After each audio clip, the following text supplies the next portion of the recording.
Does the weather ever get any better than it is today? It's better than yesterday for sure. No, this is like, to me, it's perfect. 72, maybe? Yeah, but I like to have a short sleeve on. Oh, so you liked it when it was 96, right? No, I didn't like it when it was 96, but I like to have a short sleeve on. It's a little too chilly outside. Maybe 84 then. That's good for you. Yeah, that's good. But we'll have to order that. I'll be really hot coming up this week. I'm going to Vegas. So good for you. It's going to be triple digits, so I'm going to get my taste of hot now that sounds weather. Fun. You've been going a lot lately. You go. Yes, I am traveling. Guess it's time to start this show. We have an exciting show today and a very exciting guest. Good evening, everyone, and thank you for tuning in to the Voices of Change, only on Intellectual Radio. My name is Janice, and I will be your host for the next hour. And my name is Shamel, the co-host that does it all.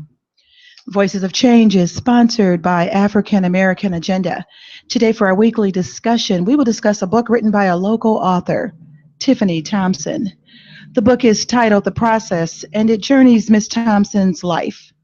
The book openly and candidly discusses her journey and trials through drug addiction, incarceration, and prostitution, and highlights how she overcame. As we celebrate the life of Muhammad Ali, recently on Friday, the champ who was a fighter who overcame, I must also recognize a local champion, a local fighter in Miss Thompson. The lines will be open if time allows for your questions to her.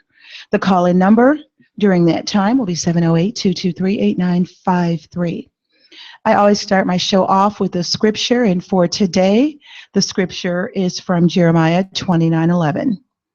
For I know the plans I have for you, declares the Lord, plans for good and not for evil, to give you a future and a hope. What a beautiful promise from God. It offers an assurance for the future, whatever the circumstances are today. As I listened to the speech by Reverend Dr. Cosby of Louisville, he made an analogy about being in the mud. And he had an open invitation to his city for everyone to come and go to the Kentucky Derby.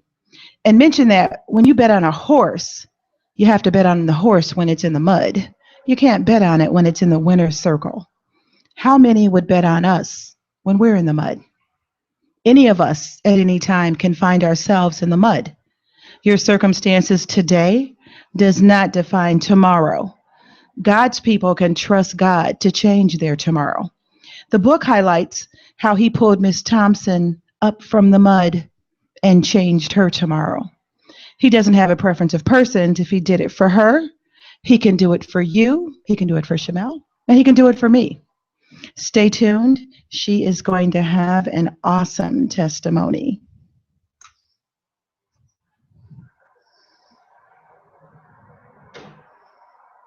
We're going to be right back momentarily after a quick break with the News You Can Use segment. It's going to be a quick one this time because we're going to have to get to Miss Thompson really quick.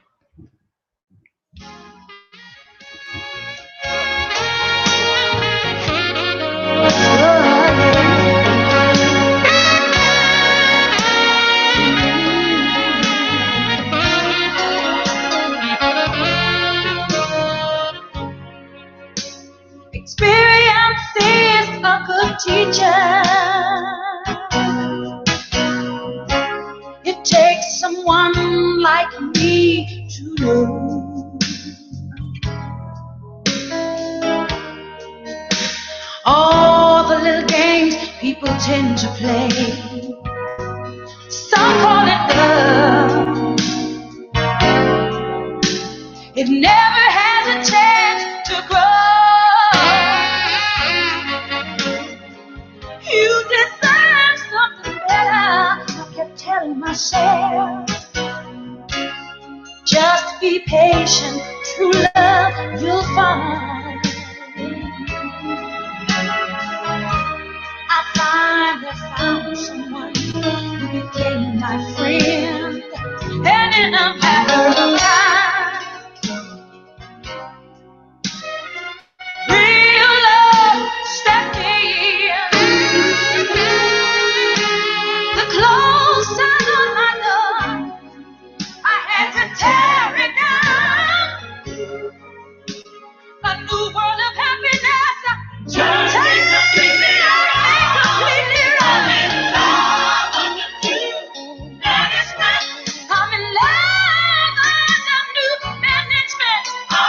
For those of you just tuning in, you're listening to the Voices of Change, only on Intellectual Radio, and this segment is News You Can Use. Muhammad Ali's funeral held in his hometown of Louisville, Kentucky was on Friday. Muhammad Ali spent the better part of a decade planning his funeral, his friends and family said, and by late Friday afternoon, it was evident what had taken him so long. In a spectacle that fanned across miles of his hometown, in memories that stretched over some of 20th century America's most turbulent years, and in prayers from the palette of faiths that he honored as paths to his truth, he was laid to rest 1 week after his death at the age of 74. Ali was eulogized in a grand sports arena by, among others, a priest, an imam, a rabbi, a monk, a former United States president, and a famous comedian. Protégés and daughters and his wife also remembered him. As they spoke, all stood beneath the flag of the United States and the Olympic flags and the Olympic Games symbols of a man who saw himself as a citizen of America and of the world. Ali wanted to be remembered like this. He said, "I would like to be remembered as a man who won the heavyweight title 3 times, who was humorous, and who treated everyone right. As a man who never looked down on those who looked up to him, who stood up for his beliefs, who tried to unite all humankind through faith and love.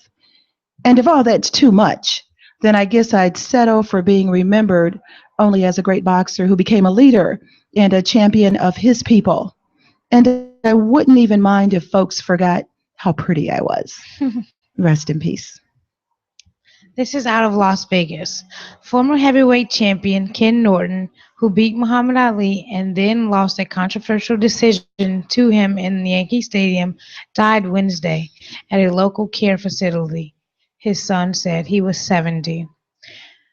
Norton had been in poor health for the last several years after suffering a series of strokes, a friend of the fighter said. Wow, that was just 2 of them in a short time. In such a short span of time. And he was a little younger. He was 70. 70. Yeah. Florida teen Tavana Houghton took her own life after a nude video of her was shared without her permission on Snapchat. A family in Tampa expected to be celebrating the completion of a 15-year-old Tavana Houghton's freshman year at Wiregrass Ranch High School, but instead they're preparing for her funeral. And it's all because of cyberbullying. The teen used her mother's handgun to take her own life this past Sunday after finding out that friends had allegedly filmed her taking a shower and posting it to Snapchat without her permission, according to a report by Tampa News channel WFLA. The grieving mother added that she had gone to the school repeatedly to report Houghton's ongoing bullying, but wasn't always satisfied with the responses she got. She was thinking of pulling her daughter out of the school before Sunday tragedy occurred. Is that sad? So sad, because bullying not only happens obviously in home, it's on the internet and social media. Kids are so into it now. It just seems so unnecessary, though. I mean, but I know it didn't seem like it to her. To her, it was her world. Mm-hmm. But they posted a nude picture of her, and they were making fun of her about it. Jeez. A gunman opened fire at a Florida concert venue as a one-time star of The Voice signed autographs for her fans after a show. killing the performer before fatally shooting himself, officials said on Saturday. A publicist for Christina Grimmie, Heather Walsh, said in an email early Saturday that we can confirm that Christina has passed away and went home to be with the Lord. The Orlando Police Department also confirmed on its official Twitter page that Grimmie had died. Grimmie, a New Jersey native, finished third during the season 6 of NBC's The Voice in 2014, competing on the team of Adam Levine. She began amassing a following on YouTube as a teenager, gripping online viewers with her powerful renditions of hit songs. Her videos on YouTube have garnered millions of views. Police said in a news release that the 22-year-old singer had performed with the band Before You Exit at the Plaza Live in Orlando. The concert ended around 10 p.m., and Grimmie was shot as she signed autographs for fans at a merchandise table. Grimmie's brother immediately tackled the gunman, who then shot and killed himself during the struggle, police said. The gunman was not identified, and the police have not said why he attacked the singer. An investigation is ongoing, but the police credited the singer's brother with preventing the gunman from hurting others. What do you think that was about? It's so much things that it could have been, because it could be a crazy boyfriend, it could be anyone, a A distraught fan. fan, someone in love with her. Maybe denied her at another, denied him at another Yeah, true. concert and said no, thank you. Oh, jeez. That's And just that everyone turns to violence now. This is crazy. And that was Florida. This is Florida again, out of Orlando. A shooting and hostage situation early Sunday morning at a Florida nightclub, which describes itself as Orlando's hottest gay bar, left multiple people dead, including the gunman, officials said. A gun wielding an assault type rifle and a handgun opened fire inside a crowded gay nightclub early Sunday, killing at least 50 people before dying in a gunfight with SWAT officers, police said. It was the worst mass shooting in the history of the U.S. Authorities were investigating the attack on the Florida dance hall as an act of terrorism. The gunman's father recalled that his son got angry when he recently saw two men kissing in Miami. He said that might be related to the attack. At least 53 other people were hospitalized, most in critical condition, officials said. A surgeon at the hospital said the death toll was likely to climb. Mayor Buddy Dyer said all of the dead were killed with the assault rifle. Boy, that's some news, isn't it? And that's news you can use only on the Voices of Change. We're going to be right back shortly, and we are going to be talking to our guest and introducing her. Her name is Tiffany Thompson, and we'll be right back.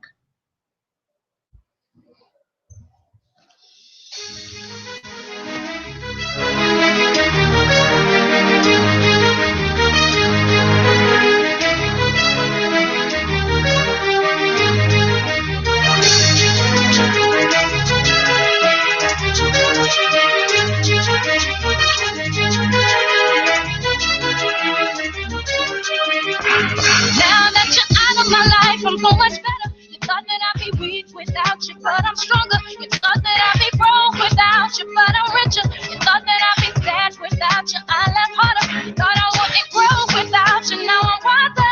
Thought that I'd be helpless without you, but I'm smarter. You thought that I'd be stressed without you, but I'm chilling. You thought I wouldn't fail without you, so not millions. I'm a survivor, I'm not gonna give up, I'm not gonna stop, I'm gonna work harder. I'm a survivor, I'm gonna make it. I will survive, keep on surviving. I'm a survivor, I'm not gonna give up, I'm not gonna stop, I'm gonna work harder. I'm a survivor, I'm gonna make it. I will survive, keep on surviving. Thought I couldn't breathe without you, I'm inhaling. You thought I couldn't see without your perfect vision. You thought I couldn't last without you, but I'm lasting. You thought that I would die without you, but I'm living.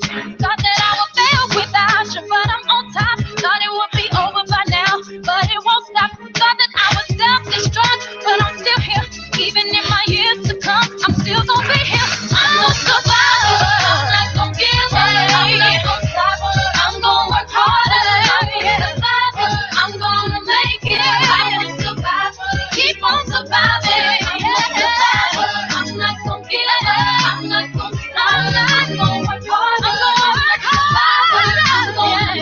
Okay, we are back and we're so excited. As you can see, sitting next to me is the guest of the hour. It's Tiffany Thompson.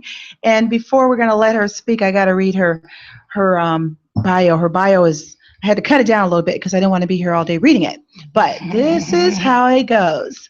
Tiffany Thompson was born and raised on the west side of Chicago, unmarried with 3 sons and 2 grandchildren. She is a prophetess of the Lord Jesus Christ, entrepreneur, writer, and motivational speaker. She is gifted to reach people all over the world, anointed by the Lord to preach the gospel of Jesus Christ. Her message opens blinded eyes, sets the captives free, and is for those who are lost. Her life is a living testimony. Tiffany was once a product of her environment, a woman who has been set free from dealing drugs, drug addiction, prostitution, and a 4-year stint in the pen. She was called out of the darkness and into the light 11 years ago and has been going ever since. She was born to advance the kingdom of God. She is the publisher of It's All About You magazine, the host of It's All About You radio show, and the overseer of It's All About You Ministries International. She is not just a member, but her place of worship is at All Nations Worship Assembly, which changed her life for good under the care of her spiritual parents, Dr. Matthew Stevenson III and Apostle Camilla Stevenson. Help me welcome Miss Tiffany Thompson. Thank you. Wow. Quite a bit. Is there anything you want to add? Yeah, one more grandchild. Really? You have 3 now? 3 now. How old is the newest one? She's 6 months. Congratulations. Yeah. Congratulations. Yes, thank you. We're gonna just start right off with the questions because the book, the process, this book that you wrote is there's common threads in it that I hope we're able to get to, but we're gonna start with questions. You want to start? I will start. Okay. Just as a riveting story, let's start from the beginning. Okay. You were from a 2-parent household. That's correct. Your father was a provider. Your mother was a stylist. That's correct. Why were you so bent on being rebellious at such a young age? Well, I think with parents working the way they do, Okay. and I'm the second child, Okay. and then I have 2 younger brothers. So I believe that there's a certain amount of attention that a child needs. Yeah, it's true. You know, even though they're trying Of to course. provide. You know. And you feel like they weren't at home. Well, they were home, but they were giving the youngest the most attention, more than likely. No? I'm not gonna say that. Mm-hmm. I just believe that now that I know that I'm older, that there's a certain call on your life. You have to really go into each child's character, who they are and what they do and what's so different about them. You have to really seek God about the children that you have. Yes. You know, in order to, and I'm not going to say our household was that at the time. You know, I believe they did their best as parents to provide. All parents do. We had a nice house, nice home, Right. shop, Right. Yeah. but yet I was still lacking some things. Okay. And that really puts a lot on the parents now, particularly you're from a 2-parent household. You're strictly middle class, but think about some of the ones that are from single-parent households where the mother's working multiple jobs. She got 2 or 3 kids. That's tough. That's tough. That's tough. This one is in reference to the book, and it's about your first trick. Your first trick was because your boyfriend wanted you to do it to feed his habit. What can you tell someone that may be out there listening that may have a boyfriend and maybe trying to, manipulate her and get her to go on the street? What can you tell her right now from your experience to help her? Well, what I would say is if that's the case, then he's not the one for you. But when you're in love with someone, or when you think you're in love with someone, and when you want to please them, I don't know how to get to the young girls, just to tell them that he's not the one for them. Well, it's about knowing your worth. Yeah, true, your value, true, your body. True. And at that time, I did not know my worth. Again, I was lacking that attention, most likely full of rejection, and wanting to be accepted by him. Okay. So, being that I wanted to be accepted by him, whatever he wanted from me, just to get that love, I gave it, even if I didn't want to do it. Yeah. You know, I did that. And we see that happening, Yes. you know, to some degree. I think all of us have been there. Yes. Where you want to please whoever you're with. So you may bend and do things that, no, I don't really, you know, but you want to because you want to keep them around. Yeah. It's almost like kind of an addiction sometimes.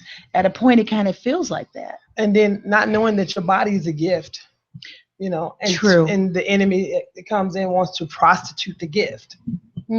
The body is a gift, and he took that, and I want to use what was given to me from the creator of the world as a gift, and I'm going to prostitute it. Okay. And I'm going to use it when all the time it was born and it was created for the kingdom. You're right, but you know, most of us, even being older or younger or whatever age, your body is a gift. Obviously, it's a temple, but your mindset isn't like, you know, you're not thinking like that. You're not thinking like that. And that's the thing about it, I believe, because we're not, if we were raised that way, so sometimes we get older and then become newborn babies in Christ. Right. We're in our 30s when we should already have this instilled in us as children. If this was instilled in us, that word was planted in us, I think the turnout would have been different. I don't know, because I know a lot of PKs and they're, but anyway, we're not going I know, right? We're not going to go. That's true. Hey. Wow. Okay. You've experienced heroin at a young age, but claim you were not initially addicted, correct? Correct. So when did you become an addict, or how did you feel about the habit itself? Well, I did it for fun. Okay. Because that was my circle. Okay. Oh, the circle, the surroundings, you know, this what your friends were doing. Right. And this is what they were doing. Yeah. And I had no intentions on becoming addicted. Yes, of course. Know, this was I just wanted to become cool, become a part of the crowd, you know, do what they were doing. Yes. And after so long, it became an addiction. Where you wanted it, and you had to have where it. my body needed it. Yes, because it was used to. It was used to it, and it craved it. And so now I'm in a situation where I'm stuck, and I don't know how to get out of this. I don't know how to break away from it. I want to quit. I want to stop, but I don't have that power. Yeah, because your body is used to this. Because my body is this habit. Yes, and because of that, it destroyed a lot of relationships, friendships, even family, because of that addiction.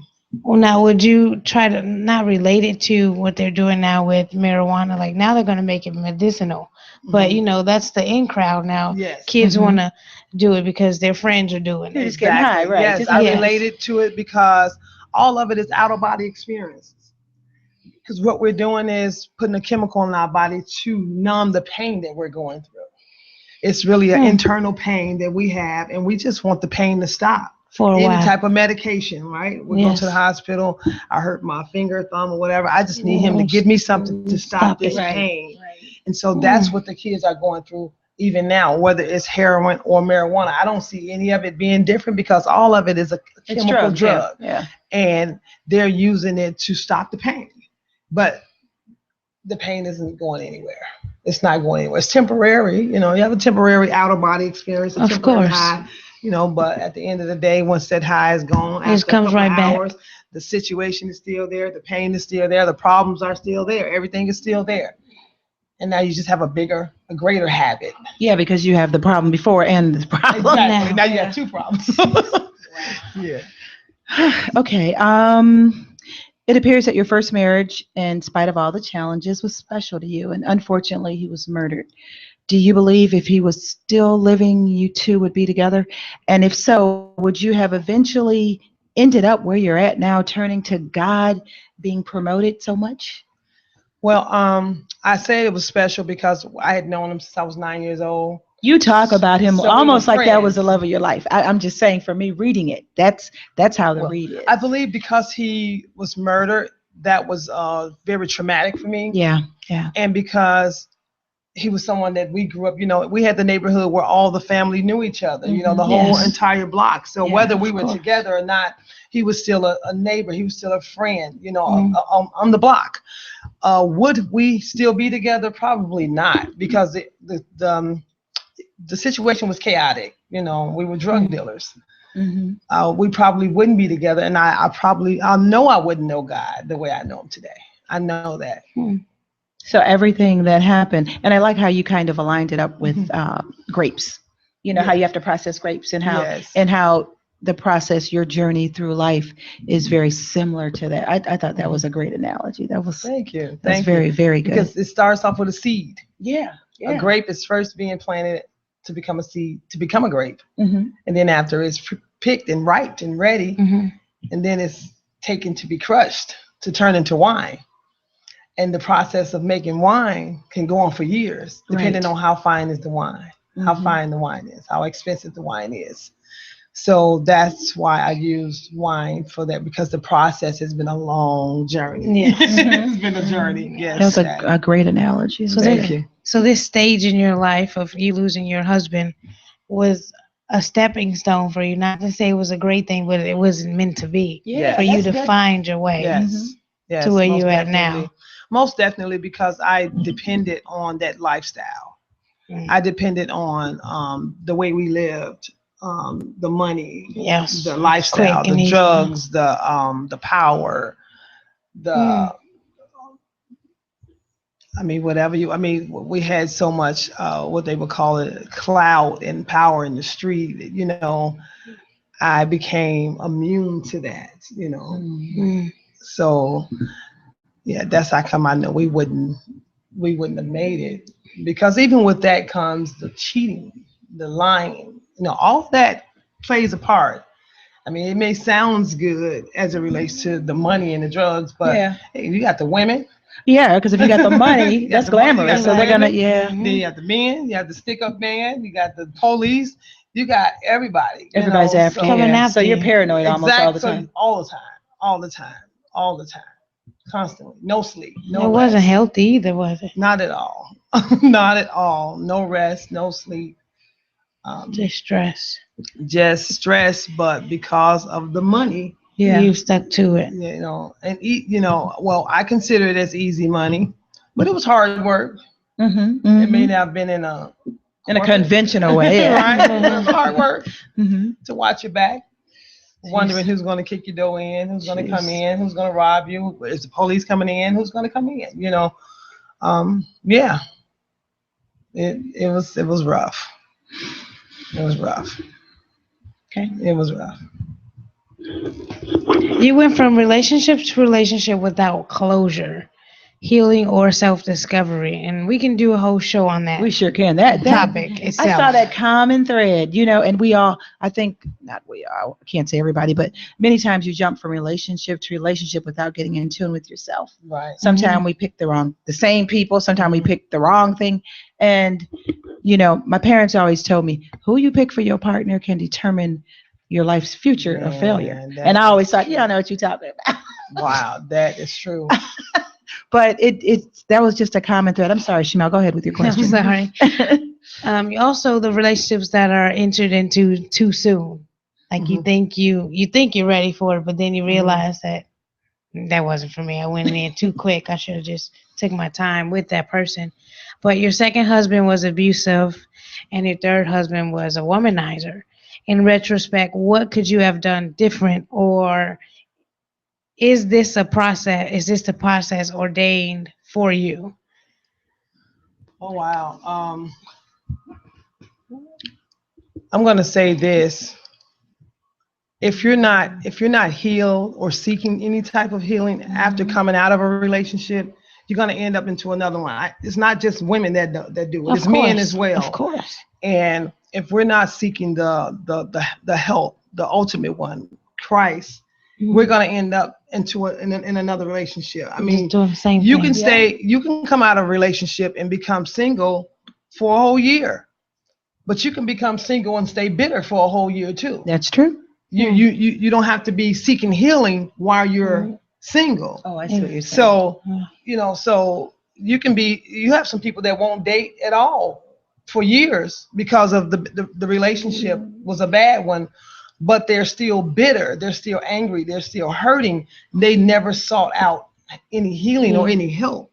So it's about seeking out help. It's about seeking the healer in order to go to that next place, and enter into the next or new relationship. So do you recommend that everyone takes their time and heal during their time between the relationship and trying to find a new relationship, find themselves before they go back into another relationship? I think that everyone should to really go over the last relationship, analyze that, go back and see what happened, and then also become accountable for your part. That's right. What you did true. wrong. That's true. So that you can correct it. And when you do decide to go into something new, that you won't have to, you've learned from the last one. What the problem was. What did I do wrong? I just recently had found out that I was selfish, that I was spoiled, and that I love based off conditions. If you didn't come and you didn't support me. I found that out too, girl. I'm telling you, I'm like, you don't love me then. Right. There's certain criteria that you got to. And the Lord said, no, you're not loving the way I love. You're loving based off conditions. If they don't do this or do that, that's conditional. And I'm like, I am? But I thought they were supposed to do this and supposed to do that. Like, that's how you show that you love by certain things. That's what I thought. And he was like, no, sweetheart. No. That's conditions. If that's the case, I wouldn't love you because you're not there all the time for me, And I'm like, oh, my God, I'm sorry. I repent. I'll do better. And so that was one of my wake-ups. I'm going to take that a step further. Okay. So you don't think there should be any conditions? No, I'm not saying that, but he loves us unconditionally. Yeah, he does. He loves us unconditionally. And he wants us to love one another the same way. That he loves us unconditionally? The same way that he loves us unconditionally. Okay. If you don't do this, I don't love you. If you don't do that, I don't love you. If you don't show up, I don't love you. That was me. If you don't buy me that, you don't love me. I want them shoes. Go to my sister. You don't love me. You don't get my hair done. Oh, you don't love me then. You see my hair? I was a mess. But it was true. And even that in Christ, even this was not while I was in the world. This is why I was born again. There were still conditions because I never got delivered from the world's way. My husband that was murdered, he bought me everything. Yeah, he gave me everything. So you I wanted a mean the coat. bar was there, so that's what you. I want a mean coat. He bought it. So I won't buy it. Well, you were used to it. Yes. How do you feel about men now? Did you ever get bitter? No. Yes. I was bitter. Bitter, angry. And I had found out that I really didn't respect them. Oh, girl, now you that's a whole show. Even though I dated them or whatever, that I really didn't respect them and I didn't have the honor that I should have. And women really should yes. have respect and honor for men. That's and I true. didn't have it. Even in Christ. I'm talking about saved. I still didn't have it. Like, no. He didn't, you don't measure up for me, and then, but despite whether he measure up to your standards or not, if you've already included him in your life as your husband, as your mate, you have to respect him. You have to honor him. So my perspective now is totally different as it relates to men. I respect them. I honor them. I'm always acknowledging them, and I'm always trying my best to encourage them. Are you listening to this, Shamel? Oh, I'm listening. I'm young, so to encourage them and start young. It's good to start young. Yeah, exactly. I'm taking it all in. I guess I gotta learn to. Because when my king comes, You're gonna be ready, right? Yeah, see, that's why God couldn't send me no none. I've been single for over 7 years now. He's like, hey, girl, no, you got to get it together. Yeah, you're right. Get it together. You're right. You know, we're going to take a quick break and come back with a few more questions. If we have any callers who want to ask her a quick question, you can call in now at 708-223-8953, 708-223-8953. We'll be right back. Mountains, we gon' walk it out and move mountains. And I'll rise like the day. I'll rise unafraid. I'll rise up, and I'll do it 1,000 times again. And I'll rise up, like the waves. I'll rise up, in spite of the ache. I'll rise up, and I'll do it 1,000 times again.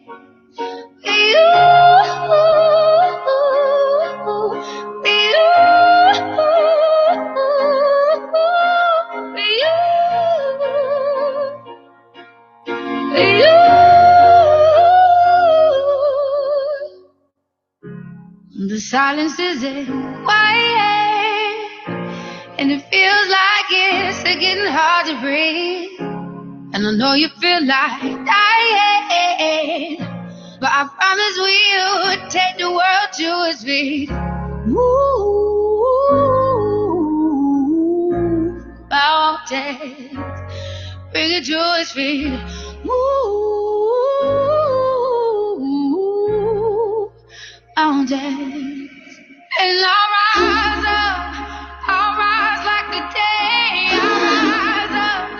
I'll rise unafraid. I'll rise up, and I'll do it 1,000 times again.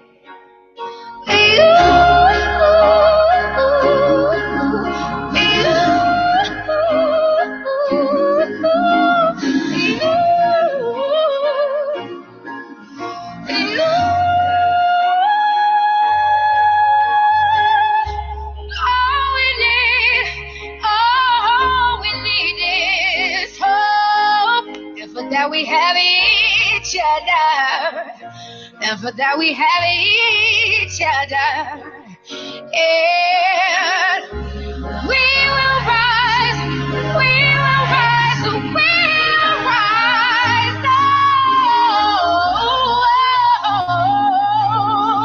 we'll rise, I'll rise up. Rise like the day, I'll rise up. In spite of the ache, I will rise 1,000 times again. And we'll rise. And we are back on Voices of Change. For those of you just tuning in, we're talking to Miss Tiffany Thompson, who is talking to us about her book, The Process, and telling her journey.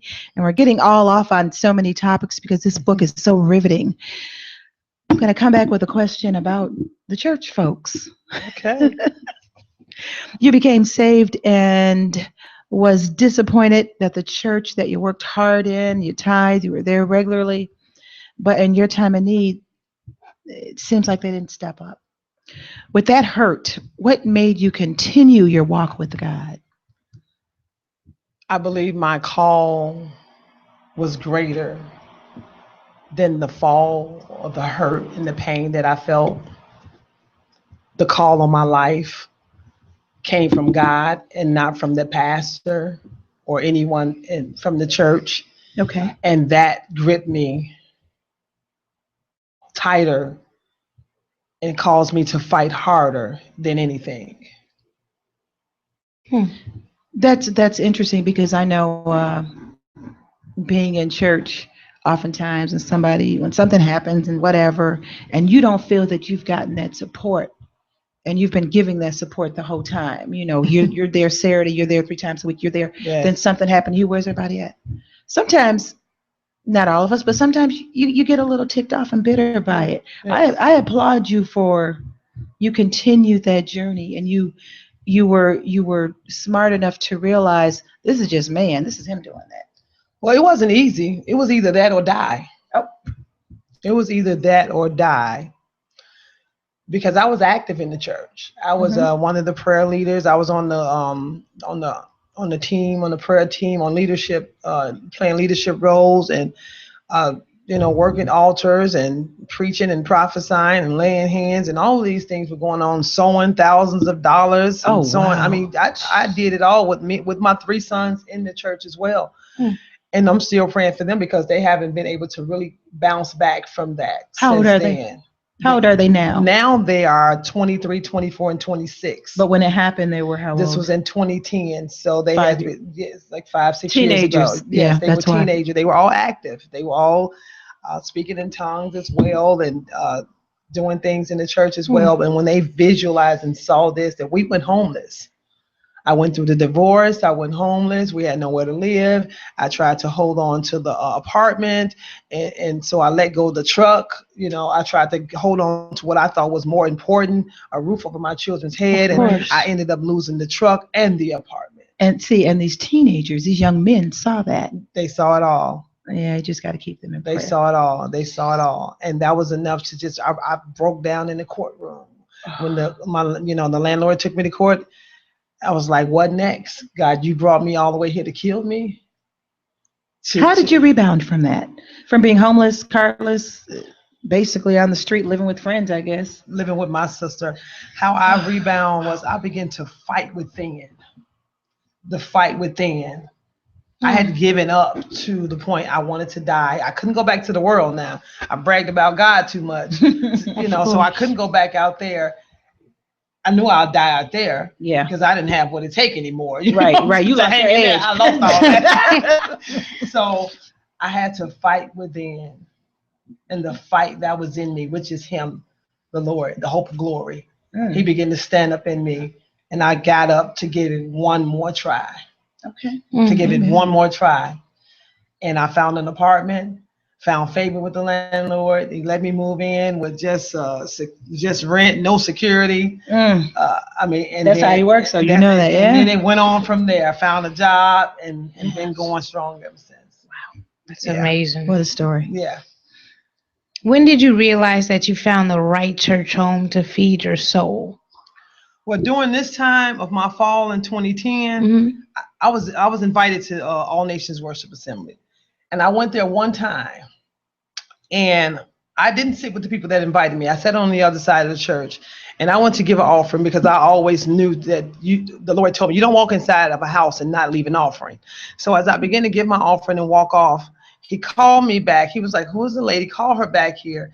And he said, you are a runaway prophet. I had not been in anybody's church.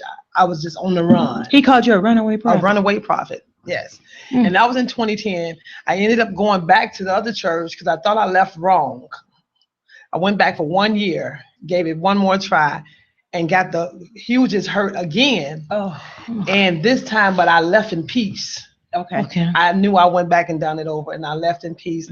And I ended up at another stop for like 6 months, but I knew that other church, that Dr. Matthew Stevenson, I knew that church stayed in my spirit. Like, go back, go back, go back, go back, go back. And so I went back maybe a year or two later, and I have not. That church raised me from the dead. I walked in spiritually dead, just dead, because that last church made sure they slandered my name so bad that any other church that I went to, the pastor already knew, and the members would look at me certain type of way. Really? And it was like I was out in the wilderness where beasts and bears and animals. I had no safe haven.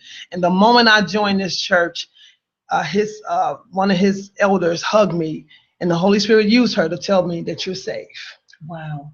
And I've been here ever since. And through that, I birthed out everything, the magazine, the book, everything. My life took a whole lot, but I sat down for the first year. I sat down to be healed. Not even being active, just not active. Down. I just needed to be healed. And so though everybody prayed for me. And that's a good point, because sometimes we can be so busy and do too much we can't be healed. That's right. Because we're not taking enough me time. We're too right. involved. Yes. That's a good point. Yes, I sat down to be healed. I loved it too. And I'm glad that you talked about the magazine. You're branding yourself really good, I got to tell you. What is it? What's your magazine called? It's All About You magazine. Everything is all about you. It's all about you. It's all about you. And this name was birthed out because I was afraid of the people. Fearfully afraid of the people. It was a Moses moment. And the Lord told me to do this meeting, do that meeting. And I'm like, well, they're going to say this and they're going to say that. And they're going to think it's about me. And they're going to be, all the jealousy and all of that. And then he turned around and he said, well, you tell them I said, it's all about you, which was them. Oh. See, he tricked me. Wow. It's all about you. So he said, now go serve. And from that point on, every time anyone will tell you, anytime I have an event or anything, I have one coming up August 13th. But where's that? Tell us about that. It's going to be at the Legacy Hall in Calumet City, August 13th, from 10 a.m. to 2 p.m. And what is it? A prayer conference. Oh. Prayer conference. And it's called August 13th? August the 13th. Life in the Wilderness. Life in the Wilderness from 10 a.m. to 2 p.m. Where I'll see lions and tigers and bears. When you learn how to fight. And that's what Muhammad Ali said. I wrestled with an alligator last night. That's how I learned to fight in the wilderness. Okay, give me the time again. 10 a.m. to 2 p.m. And how much is it? $25. And the venue again? Legacy Hall in Calumet City. Okay. Mm-hmm. Okay. And you're hosting that? Yes. It's All About You Ministries. All about you. Yes. I love how you're, yes. That's really good. You're branding that really good. And I ask my pastors, or those who he have in leadership, I go to them before I have any event. I don't like missing anything that my pastor has. Okay. The impartation is great with Dr. Matthew Stevenson and his ministry and his leadership team. Wow. Even when is it a big church? Is it a big church? Oh, we're over 1,000. 1,000 over people? 1,000 now, but we're moving because it's too small. We're moving. Next month it's too small. Where's your church at? You said it's 6028 South Champlain. Okay. Yeah, we're moving, I think July 3rd. Okay. Too small. Good for you. Yes. It's growing. Yes, it is. Now, how do people get in touch with you? Do you have a website? Do you have Facebook? Do you have, how do people get in touch? I'm on Facebook at Tiffany Thompson. Okay. Or It's All About You Ministries, or It's All About You Magazine. I'm on Twitter. I'm on Instagram. It's All About You Magazine. I'm on LinkedIn. I don't often be on LinkedIn though. What about Snapchat? Just wondering. No, I haven't tried it yet. My son, he kind of get on my nerve with Snapchat. So every time he's talking to me, he has to have the phone. I'm like, do you have me on Snapchat? Mm-hmm. I know. Yeah, I'm like, take that thing off. Thank you. That's so my website is TiffanyThompsonMinistries.com. That's where you'll find the book, the magazine, and any events that we're doing. Okay. Any up and coming events or whatever you're looking for. Now, with the magazine, does it come out? Is it something that's online? Well, it was paperback and online. Okay. I haven't did it in about almost a year now. Okay. Again, going through a process. And hopefully the process part 2 will be out real soon. Oh. Yeah. Okay. Yeah. He's taking me from glory to glory, faith to faith. And this one scripture that he did give me before I got here was Romans 8:28. That whoever is going through and whatever you're going through, know that all things, he didn't say some things, he didn't say none of it. He said all things are working together for your good. Right. So the prostitution works together, the drugs work together, alcohol, the men, the women, the abuse, the neglect, rejection, everything is working together for the good of those that love God and that are called according to his purpose. So it's working together. Just hold on, hang in there. It's working together. It's gonna come together. It's gonna come together. It almost sounds like she ministering to me. What you think, Shamel? She looking right in my head. It's gonna come together. It's gonna come together. It's gotta come together. It will. It will. He and promised. When I read your book, The Process, even though all the things that you've been through, I saw how everything was linked and everything happened for a reason and everything brought you to the point you're at now. It all came together. Yes. I should be dead, to be honest. I've gotten in many cars where they have placed knives to my throat to rape me and you even started it off, which almost had me I think you were like a little kid, 5 6 years old, 5 or 6 years old. Yep. And somebody abducted you. Yes. Oh gosh. Yes. That is something. Yeah. So you have had quite a journey. I'd like to have you back on because Yes. you know what? Yes. There's some things in here that I see other shows with that I'd like to have you on because you're a prophetess, but there's something special. Yes, we need a part 2. Huh? We need a part 2. There you go. I think so too. So let us know how your calendar is. Okay. And we're definitely going to have, you know what? The other Winfrey, the owner of this place, he is so, I don't know what to say. Sometimes he is just so rude. Oh, now he's going to put the, I know our time is up. I mean, I'm just trying to we're going to have a part 2. We may have to even have a part 3 with this lady. I don't know. But we definitely have to have a part 2 because I see so many other things coming out of here. Our time is up, as I've been so eloquently notified. Our time is up, and special thanks to our guest, Tiffany Thompson. I'm sorry. Thank you. Prophetess. Tiffany Thompson. Thank you. No, but I'm feeling it. And also my well-versed co-host, Miss Shamel. Thank you, Shamel. She's always just the best. Thank you. right out of college and so articulate and just so ready to just jump in. And to you, the listening audience, wish we could have got calls today, but I understand. I was sitting here with my mouth open like this the whole time. Mm-hmm. So maybe when she comes back, we can get calls and we can get some real dialogue. But her story is just... I want everyone to tune in next week on Sunday at 6 p.m. for the Voices of Change. We're also going to have a special Father's Day show, and I'm sure Shamel's going to help me with that one. I'm looking so forward to it. Have a blessed week, and remember, your attitude determines your altitude. We're signing off.